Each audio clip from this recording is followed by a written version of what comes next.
Humano Derecho Radio Estación presenta. Acceso a la Justicia presenta Justicia en la Mira. Derechos Humanos. Poder Judicial. Análisis. Jurisprudencia. Actualidad. Entrevistas.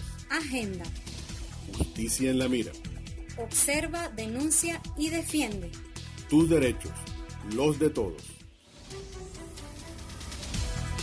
Hola amigos, bienvenidos a Justicia en la Mira, el programa de la ONG Acceso a la Justicia que se transmite por Humano Derecho Radio Estación y también por nuestro canal de YouTube que pueden buscar por la expresión Acceso a la Justicia y en nuestra página web. Bueno, vamos a dar inicio luego de comentarles además que en los controles hoy nos acompaña Christopher Salazar y los productores y directores de este espacio, la abogada Laura Louza y quien les habla, Ali Daniels. Bueno, Laura, hoy tenemos informaciones nuevas del propio tribunal que hubo recientemente la apertura del año judicial y se hicieron algunos anuncios. ¿Qué tan importantes son esos anuncios para el país? ¿Hay algo positivo o no? Cuéntanos. Sí. Hola Ali, ¿cómo estás? Hola a la audiencia. Bueno, realmente se esperaba en otra época con mucha, vamos a decir, entusiasmo la apertura del año judicial porque el Tribunal Supremo rendía cuenta de su gestión. Sin embargo, desde 2013 no lo hace. El último informe anual fue en 2012, aunque referido al 2011. Y de hecho, a partir de ahí el acto es un acto ya no público, es cerrado. Eventualmente es por invitación a determinados periodistas que además me cuentan que lo ven a través de una cámara dentro del propio tribunal. Es decir, con la máxima seguridad, como normalmente es lo que o sea, ahora este nuevo gobierno, pues, desde un tiempo para acá, bueno, un buen tiempo ya, estos funcionarios están generalmente rodeados de mucha seguridad y eso en otra época era puertas abiertas y cualquiera podía ir y los abogados iban y qué sé yo. Pero bueno, aparte de esta parte formal, pero que dice mucho sobre la opacidad que rodea al Tribunal Supremo y a sus magistrados, está la parte de contenido. Y en cuanto al contenido, pues desde esa época prácticamente no tenemos cifras de lo que realmente hacen los tribunales. Hay una cifra que daba, después de que se dejó de presentar el informe anual, que era un texto muy organizado sobre estadísticas de tribunales y de su gestión, pues la anterior presidenta del Tribunal Supremo, anterior a Michael Moreno, ella presentaba una cifra general sobre casos que ingresan y casos que se deciden, aunque en realidad se refería más a cualquier tipo de acto de trámite o sentencia interlocutoria o sentencia definitiva, mezclando todo sobre lo que ingresa, lo cual no daba una estadística clara de la eficacia de los tribunales. Bueno, lo mismo hizo hoy Michael Moreno después de que ya tiene un tiempo en la presidencia y no decía ni eso, ¿no? O sea que él retomó lo que hacía Gladys Gutiérrez, que era la presidenta del Tribunal Supremo en el pasado. Y él presentó una cifra que corresponde al 70% menos de los casos o de los actos, mejor dicho, jurídicos que dictan los tribunales sobre los casos que se les presentan o los expedientes que tienen. Y eso indica, es un indicador primero de poca productividad, muy baja, y por otro lado de que obviamente que también bajaron mucho los casos ingresados, de poca judicialidad y probablemente de impunidad, entonces, y de poca confianza en el sistema. Entonces eso llama mucho la atención y te hace ver que la situación del Poder Judicial es de un poder que efectivamente es muy ineficiente y pues en el día a día el venezolano como tal tiene muy poca importancia. Vale. Y se anunció también un tema de que iba a haber una reforma judicial. ¿Qué tal? ¿Qué credibilidad puede tener esta propuesta de reforma judicial? Sí, esa propuesta de reforma no vino desde el Poder Judicial, sino de Nicolás Maduro, quien estuvo en ese acto, y él dice que efectivamente funciona muy mal, en particular el área penal, y que hay que hacer una reestructuración. Al respecto hay que decir que hemos visto en Venezuela desde que empezó el chavismo, sobre todo a partir de la nueva Constitución, importantes reestructuraciones del Tribunal Supremo, ha habido varias, y de todo el Poder Judicial, y todas han sido, o sea, el resultado ha sido peor de como estaban. Normalmente ha sido para hacer una purga de jueces, para acabar con procedimientos que eventualmente eran buenos, y nunca ha sido para lograr realmente lo que se debe lograr para que haya justicia. Y además entiendo que lo dijeron, que la encargada de esta reforma va a ser la vicepresidenta Delcy Rodríguez. La pregunta es en qué parte de la Constitución dice que una vicepresidenta tiene competencias para reformar el Poder Judicial, ¿no? Bueno, eso es muy grave y denota que efectivamente debe tener una intención de sumisión aún mayor, no sé cómo puede ser mayor de lo que ya tenemos del Poder Judicial, porque efectivamente el Poder Ejecutivo no tiene nada que ver con el Judicial, según las normas básicas de independencia judicial de la ONU y de todos los principios también que hay tanto a nivel internacional como en materia, como en Venezuela. Entonces, eso ya te da una idea de lo grave, porque las reestructuraciones anteriores, sí, a veces las anunció Chávez como que era necesario, pero por lo menos se hacían dentro del Poder Judicial, por lo menos en apariencia, pues ya ni la apariencia se cuida, ¿no? Así es, ¿no? Y además, por último, para cerrar este punto, hay que señalar que la señora Bachelet va a dar un informe en junio sobre el estado del Poder Judicial de las Naciones Unidas. Curiosamente, coincidencialmente, ahora el gobierno dice que va a hacer esta reforma. Entonces yo creo que todo apunta a simplemente decir que se está haciendo algo para que nada cambie, y en junio decir, no, es que estamos haciendo una reforma y vamos a mejorar el Poder Judicial, pero ya sabemos en qué va a acabar esa propuesta, ¿no? Bueno, dicho esto, vamos a la primera pausa musical de nuestro espacio y vamos a escuchar a la venezolana, la ganadora del Grammy, Nela, esta margariteña que nos representa también fuera del país y que además hemos descubierto que no solamente canta, sino que además compone. Y en este caso una canción muy bonita que se llama Los Nacidos.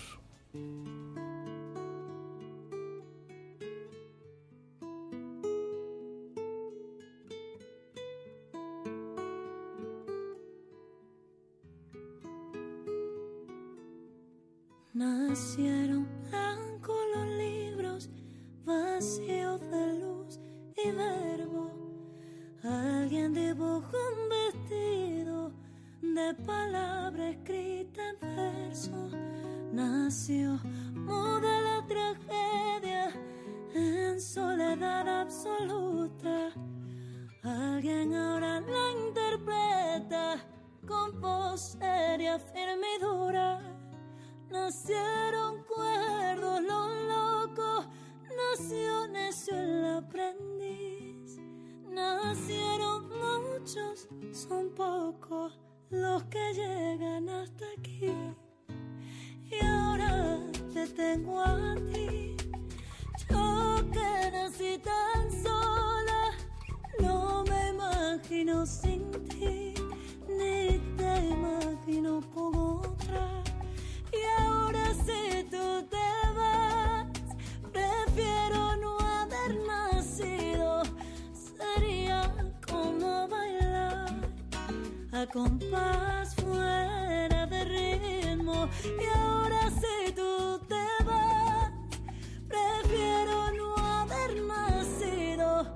Sería como bailar a compás fuera de ritmo. Nació verde la manzana, nació arroyo, el ancho río, cachorro y luego manada. Nació el lobo, nació el frío, nació tenue amanecer, nació gota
a compás,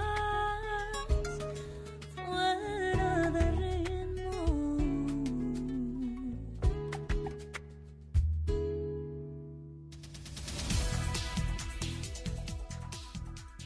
Bueno, amigos, luego de escuchar esta preciosa voz de Nela, esta cantante venezolana que está teniendo reconocimiento internacional y que creo que en Venezuela no se la conoce tanto, lamentablemente, pues vamos a seguir con este tema de la apertura del año judicial, abriendo otros tópicos. A ver, Laura, ¿es cierto eso que también en ese acto hubo amenazas? Sí, de hecho lo que dice el presidente del Tribunal Supremo es que, bueno, este tema de la soberanía nacional, de la independencia, de que no se debe, naciones extranjeras no se deben meter con Venezuela, y eso obviamente, bueno, tiene mucho que ver con lo que es la política del régimen en cuanto a la narrativa, mejor dicho, porque la política es dejar entrar a los rusos, a los chinos, a los cubanos, o sea, todo lo contrario, pero no a quien yo no quiero, pues que en este caso a lo que llaman el imperio, es decir, a Estados Unidos. Entonces, incluso lo impresionante del discurso del presidente del Tribunal Supremo es que calificó de traidores a los diputados, precisamente por eso, diciendo que ellos se unieron en un complot con gobiernos extranjeros y con sus lacayos. Y habla como adelantando opinión. Bueno, en realidad él lo ha dicho en sus sentencias de sala plena, pero de todas maneras, bueno, allí dice que llegará a la justicia con firmeza y los hará responsables. Entonces vemos que allí hay una situación pues bien compleja, y él habla también de colaboración entre poderes, que sabemos ya que eso significa sumisión en realidad al poder ejecutivo, ¿no? Y a lo que diga el régimen y la ideología, el partido gobierno, básicamente. Claro. Sí, y una vez más, pues lo que yo le aplico al otro, en realidad no me lo aplico a mí mismo, ¿no? Este tema de la soberanía afectada por el imperio, pero de la presencia cubana en el país, o peor aún, en la presencia de grupos irregulares como el ELN en varios estados del país, nada se dice, ¿no? Entonces ahí vemos cómo la soberanía sirve para una cosa, pero no sirve para otra. Y adicionalmente, cuando se habla de reforma, y el gobierno anuncia una reforma, siempre viene a mi mente el tema del sistema eléctrico, ¿no? Que el sistema eléctrico, Chávez en su momento anunció que se iba a reformar. Les recuerdo que el primer decreto de emergencia eléctrica se hizo en el año 2009. Y aquí estamos, ¿no? Varios miles de millones después, y casi 10 años después, más de 10 años después, aquí estamos. Y además con 5 millones menos de personas. Que esto es importante porque eso quiere decir que con 5 millones menos de personas exigiendo electricidad, el sistema, en vez de mejorar, ha empeorado.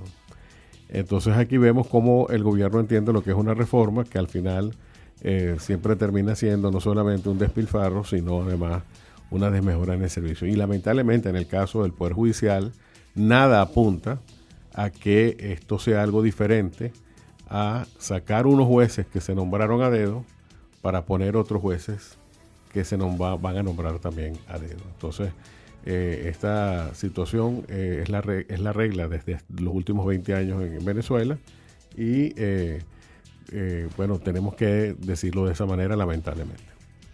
Sí, Ali, es muy importante lo que dices, porque además en el contexto de lo del informe de la alta comisionada, ella lo que ha destacado de alguna manera o ha introducido es precisamente todo este tema de las torturas del sistema de justicia, es todo este tema de los encarcelamientos a través de detenciones arbitrarias, es todo este tema de desapariciones forzadas, que también es un tema que está ahorita analizando o debe empezar a analizar la misión de determinación de hechos, que fue es un órgano que debe determinar incluso si hay responsables individuales, incluso con este tipo de conductas, ¿no? Que pueden ser hasta sistemáticas, hasta calificar como crímenes de lesa humanidad. Entonces ahí vemos que si la reforma va hacia allá, en el Poder Judicial es raro, porque justamente es el Ejecutivo el que más llega a incurrir en esos delitos, porque eso ocurre en las cárceles, que dependen del sistema penitenciario, del Ejecutivo, y de cuerpos de seguridad como el SEBIN o las FAES. o la misma Policía Nacional Bolivariana. Entonces llama mucho la atención porque ¿cuál es la reforma ahí, no? Así es. Y el punto está en que lo que tememos, y bueno, ojalá estemos equivocados, es que lo que se quiere es cambiar unas tribus, porque en el Poder Judicial venezolano hoy hay tribus, por otras, ¿no? Precisamente porque no hay ninguna garantía de que los jueces entren con la única vía, con el único instrumento que la Constitución da para que se pueda nombrar a un juez, que es el concurso público de oposición. Entonces, mientras esto no sea así, y por supuesto que haya verdaderos concursos, no que haya muecas o haya concursos amañados, obviamente esto va a seguir siendo así, porque los jueces son nombrados en un momento y en un instante, al siguiente instante pueden ser destituidos sin ninguna causa, sin ninguna justificación y sobre todo sin ninguna motivación. Entonces, ante esa situación es obvio que cualquier juez puede ser controlado, puede ser sometido y se le pueden dar órdenes, como de hecho tenemos testimonio de jueces que así lo han indicado, sobre todo en el año 2017, donde ante las manifestaciones los jueces rectores les decían a los jueces qué era lo que tenían que hacer. Esa es la situación y lamentablemente no vemos que haya una voluntad para que eso cambie, todo lo contrario, la idea es seguir manteniendo el control sobre el poder judicial. Y bueno, no sé si quieres terminar este punto con algún comentario. Sí, bueno, que efectivamente lo que nosotros vemos es una sumisión absoluta del Poder Judicial y lo reitera el mismo discurso del presidente del Tribunal Supremo, que habla igual, la narrativa es la misma que la de Maduro, ¿no? Entonces eso llama la atención. Y nos imaginamos que además en ese plan no está obviamente para nada hacer un cambio en cuanto a los magistrados, que sabemos que no cumplen con los requisitos constitucionales, en particular su presidente, y no cumplen por tanto con los requisitos para ser magistrados, que es otro problema que tenemos. Perfecto, ahora vamos a pasar a nuestra segunda pausa musical. Vamos a escuchar un grupo que se llama Mano Negra y la canción, que es muy, muy alegre, van a escucharla, pero con un sentido bastante profundo, se llama Señor Matanza.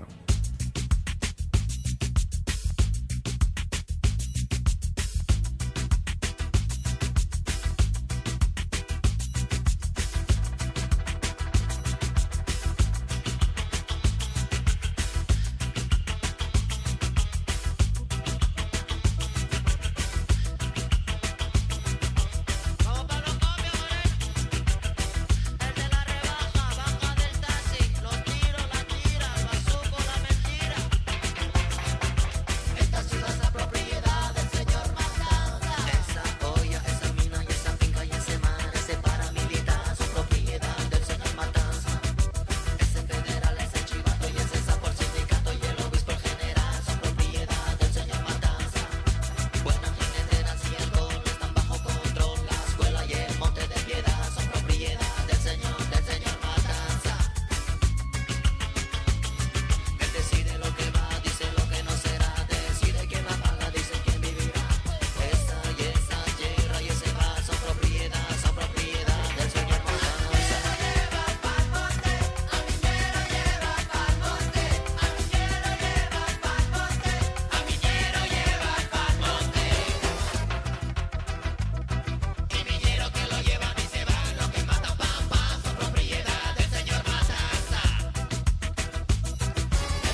La hora loca.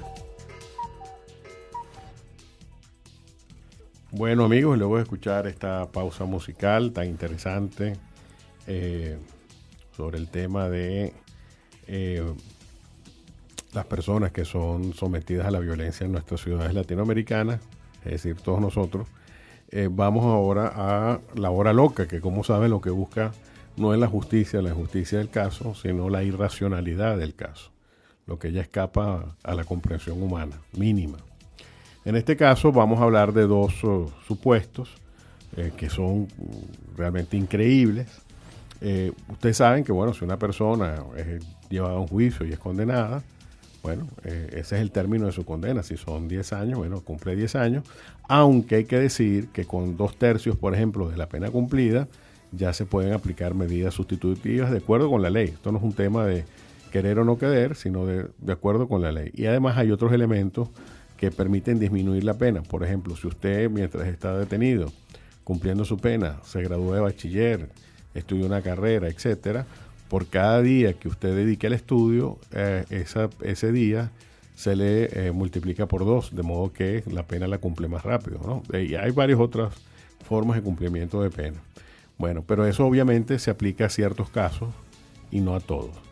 Y en particular, si el preso es un preso político, pues obviamente no tiene ningún derecho, y eso es parte de lo que hemos llamado el derecho penal del enemigo. Es decir, a los que son calificados como enemigos del régimen se le niegan los derechos que a cualquier otro se le deben reconocer, solo por el hecho de considerarse enemigo del gobierno.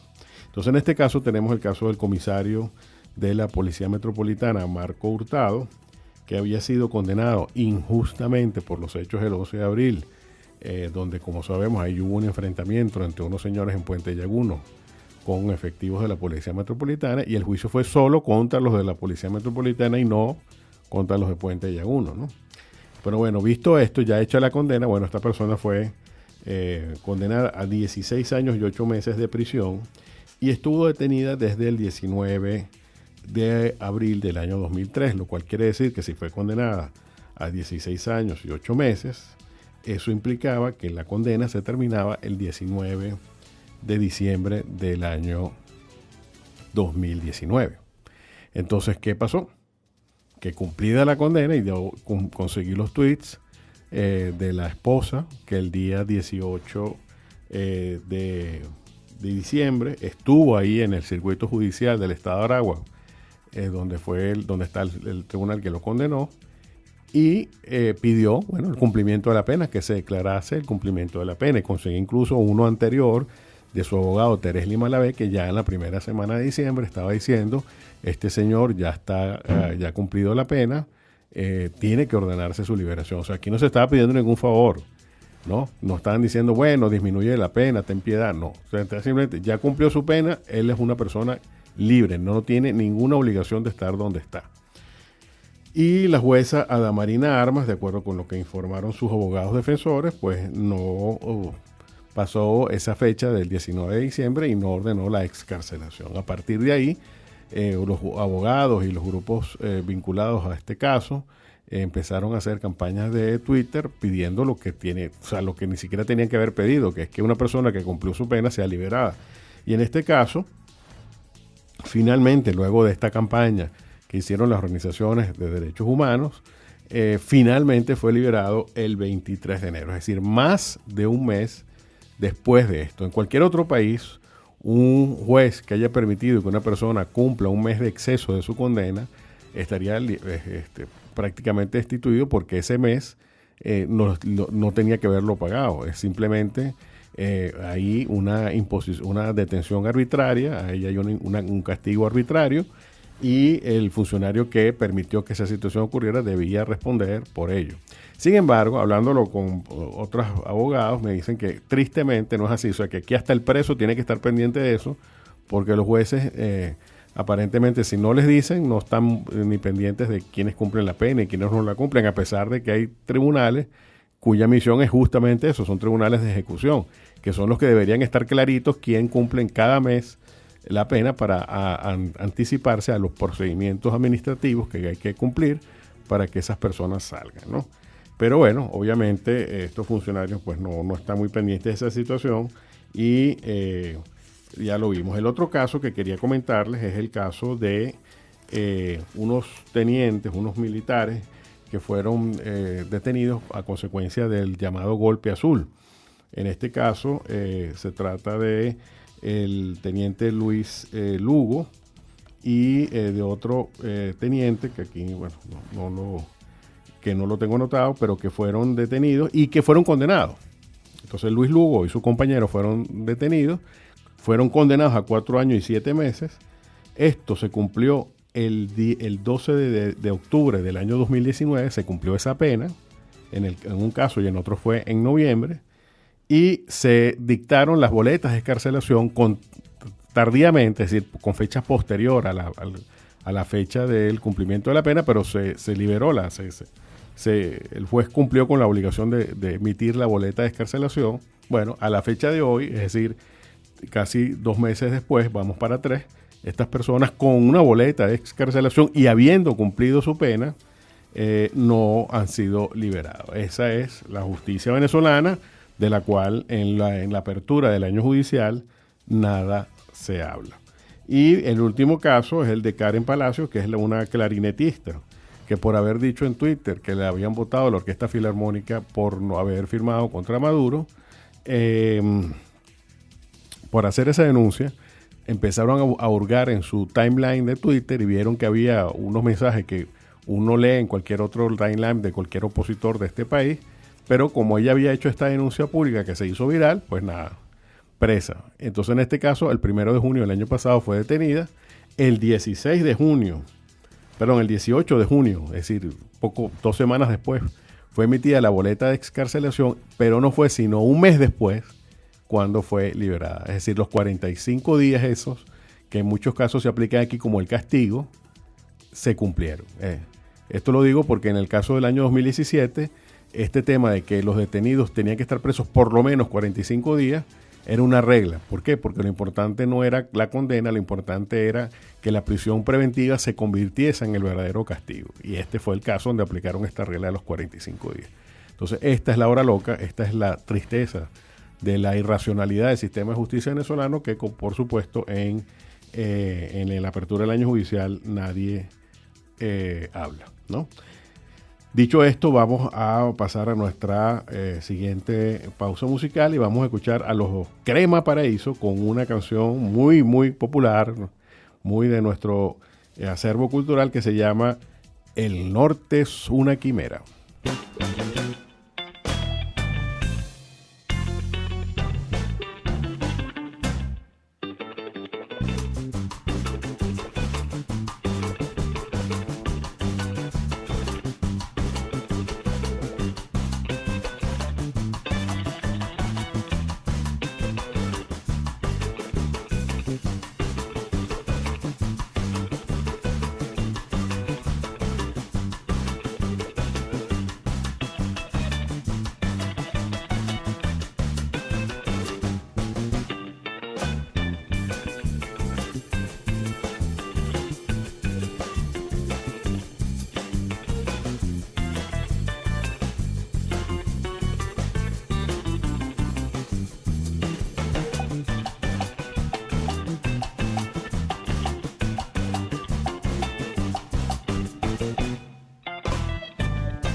Diario Injusticia.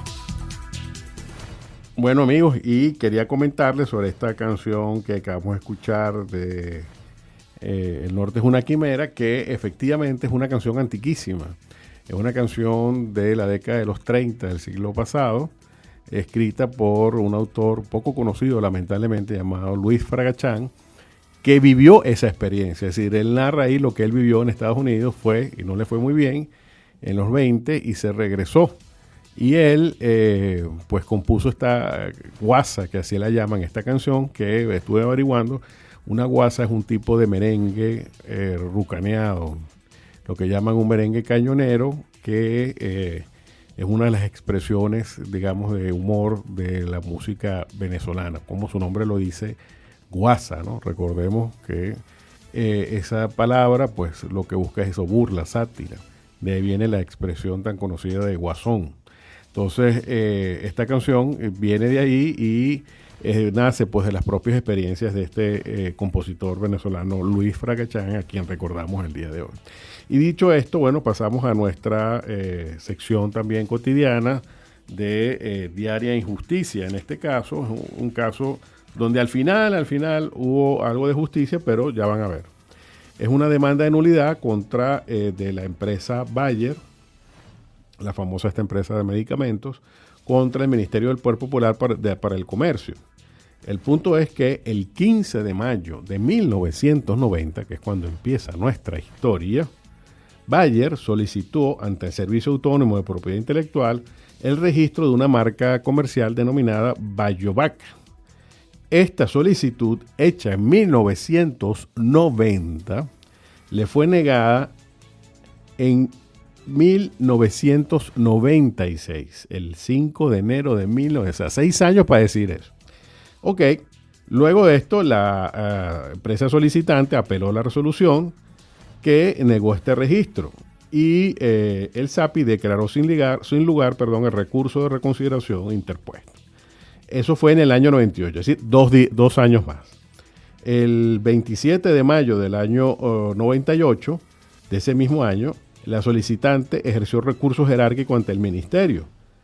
El recurso jerárquico no fue respondido, por lo cual cuando a un ciudadano no le responden un recurso o se aplica una figura que es la del silencio negativo, es decir, se entiende que la no respuesta es negativa, entonces tú puedes ir ante los tribunales y recurrir de la decisión. Entonces eso fue lo que hicieron, fueron a la sala político-administrativa, que luego de un muy largo procedimiento, llegó a una sentencia, que es la que estamos comentando ahora, que es la sentencia 844 del 19 de julio del año 2017, declarando con lugar la solicitud de la empresa solicitante.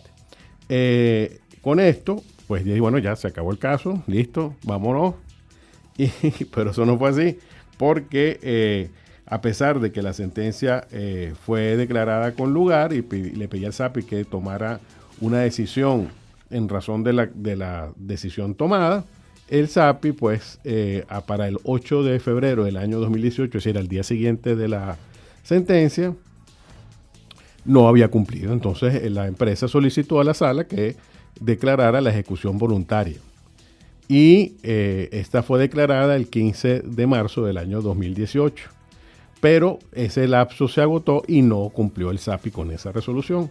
Eso obligó a que el 22 de enero del año 2019, por eso que estamos en el 2019 ya, la demandante solicitó a la sala política que ordenase ya no la ejecución voluntaria, sino la ejecución forzosa. Dense cuenta todo lo que tiene que hacer un ciudadano para que le paren en la administración pública, ¿no? O sea, ya no basta una sentencia del Tribunal Supremo, sino que además tienes que pedir 3, 4 decisiones para que te hagan caso. Entonces, en este caso, pidió la ejecución forzosa.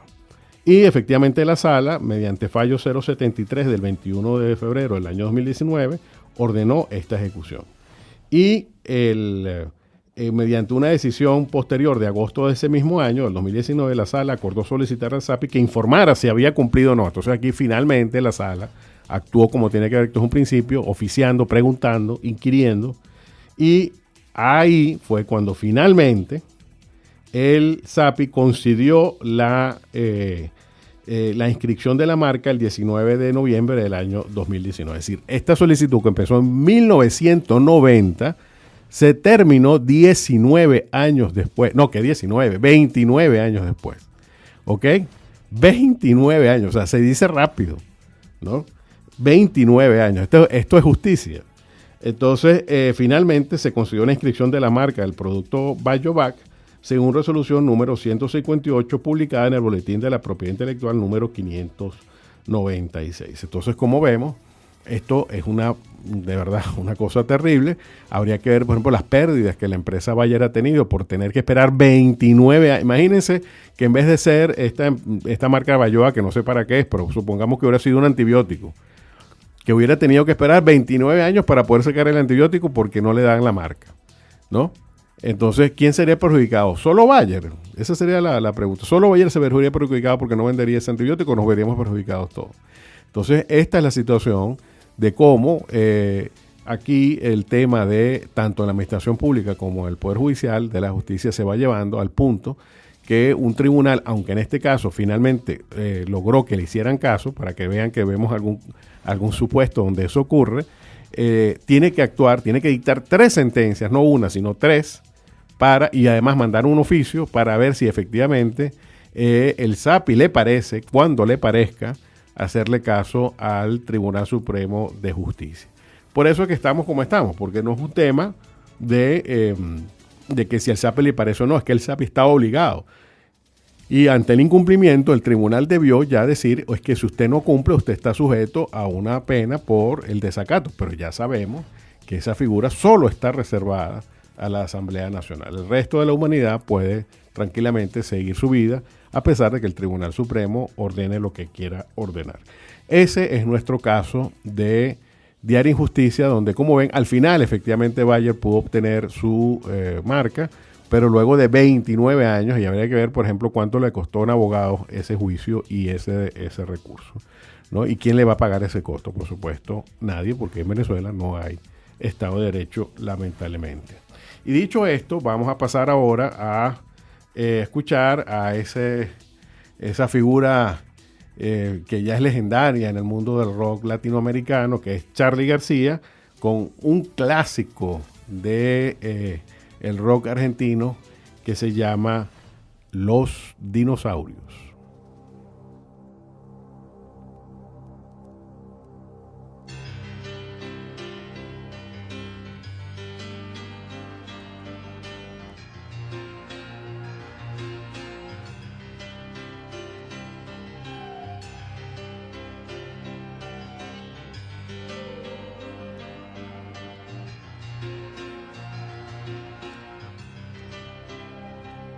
Los amigos del barrio pueden desaparecer. Los cantores de radio pueden desaparecer. Los que están en los diarios pueden desaparecer. La persona que amas puede desaparecer. Los que están en el aire pueden desaparecer en el aire. Los que están en la calle pueden desaparecer en la calle. Los amigos del barrio pueden desaparecer. Pero los dinosaurios van a desaparecer. No estoy tranquilo, mi amor, hoy es sábado a la noche, un amigo está en cana. Oh, mi amor, desaparece el mundo. Si los pesados, mi amor, llevan todo ese montón de equipaje en la mano. Oh, mi amor, yo quiero estar liviano. Cuando el mundo tira para abajo, es mejor no estar atado a nada. Imaginen a los dinosaurios en la cama. Cuando el mundo tira para abajo, es mejor no estar atado a nada. Imaginen a los dinosaurios en la cama.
poesía y derechos humanos.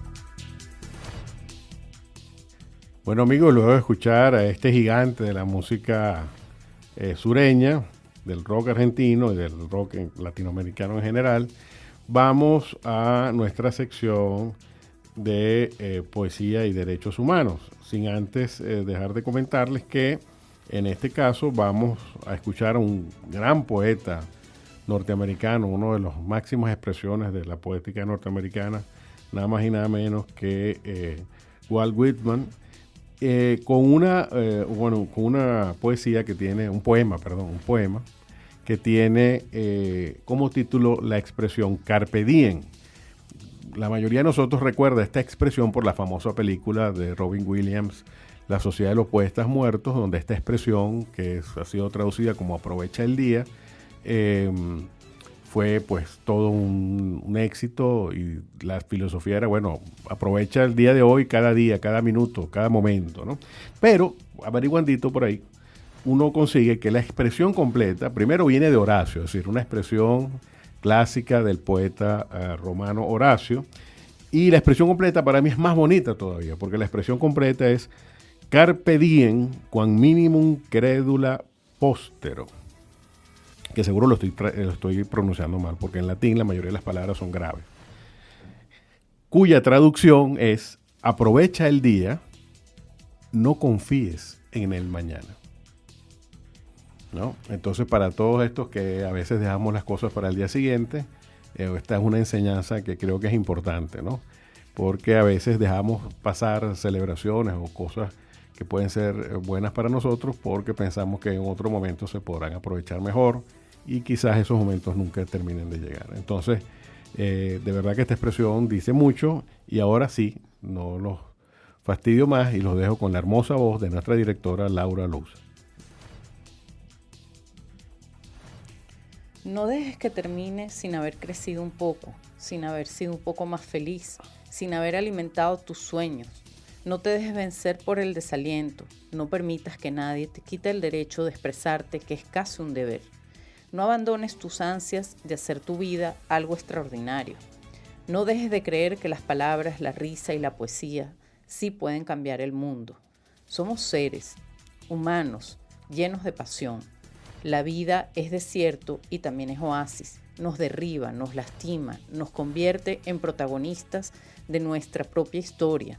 Pero no dejes nunca de soñar, porque solo a través de sus sueños puede ser libre el hombre. No caigas en el peor error, el silencio. La mayoría vive en un silencio espantoso. No te resignes, no traiciones tus creencias. Todos necesitamos aceptación, pero no podemos remar en contra de nosotros mismos. Eso transforma la vida en un infierno. Disfruta el pánico que provoca tener la vida por delante. Vívela intensamente, sin mediocridades. Piensa que en ti está el futuro y en enfrentar tu tarea con orgullo, impulso y sin miedo. Aprende de quienes pueden enseñarte. No permitas que la vida te pase por encima sin que la vivas.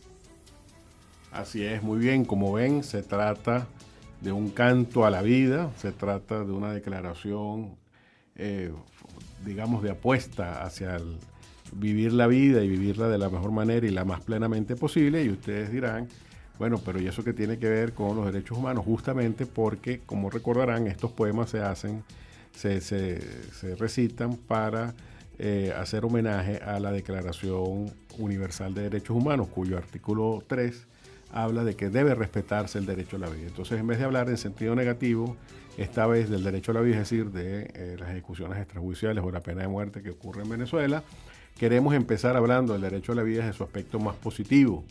Y por eso escogimos esta hermosísima poesía de Walt Whitman. Y con esto, pues, con esta pequeña reflexión sobre lo que debe ser la manera en que debemos tomar la vida día a día, y sobre todo en un país donde requerimos este tipo de ayudas, de incentivos, pues nos despedimos de su programa Justicia en la Mira, que se transmitimos por Humano Derecho Radio Estación. Y le paso la voz a nuestra directora Laura Luz. Muchas gracias, Ali. Me encantó compartir contigo y con nuestra audiencia. Bueno, hasta la próxima vez. Gracias. Acceso a la Justicia presentó Justicia en la Mira. Observa, denuncia y defiende. Tus derechos, los de todos.